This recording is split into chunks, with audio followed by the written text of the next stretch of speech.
Do you know even one person who made a significant contribution to the world whose life story can be described as follows?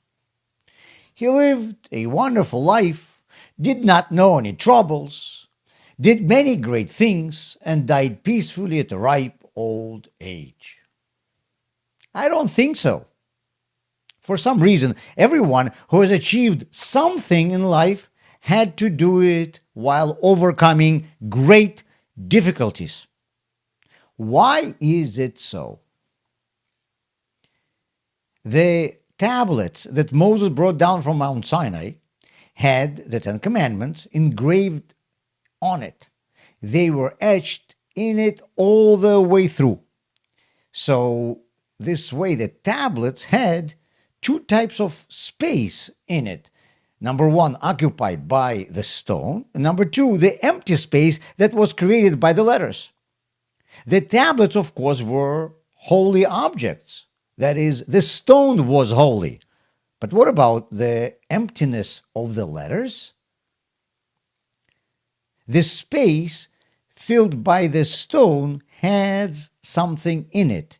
It can be called positive space. And the emptiness inside the letters had nothing. This is a negative space.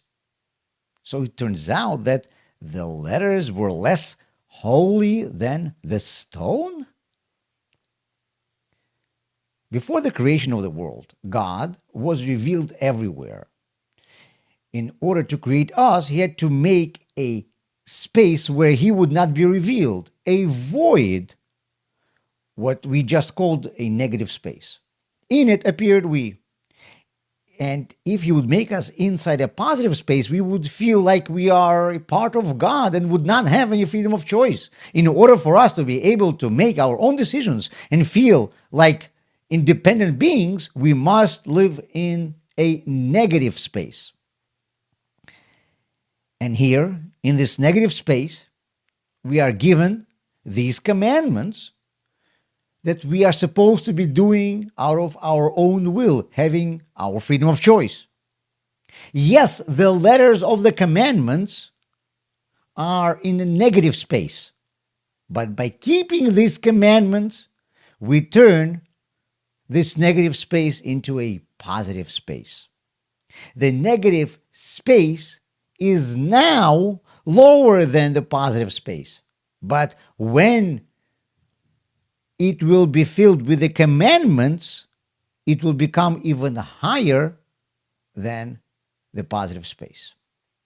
By overcoming difficulties and doing what is required of us despite of the obstacles that we meet, we become even more holy than the tablets, which were a positive space. Growth is possible only in the negative space. The positive space is already filled with something. There's nothing that you could add to it. And the negative space can be filled by you with whatever you want. And it is up to you what are you going to fill it with.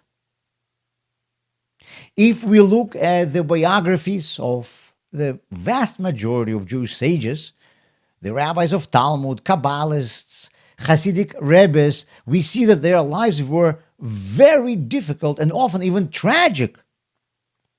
How would a person experiencing personal tragedies or his own community's catastrophes would look at the world?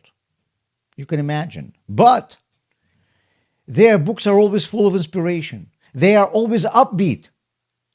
Their books are full of gratitude to God, and they always write how beautiful this world is. Reading their writings, one might think that these rabbis never knew any troubles. There was a lot of negative space around them, and they turned it into a positive space. If you find yourself in a negative space, this is your opportunity to fill it with positivity.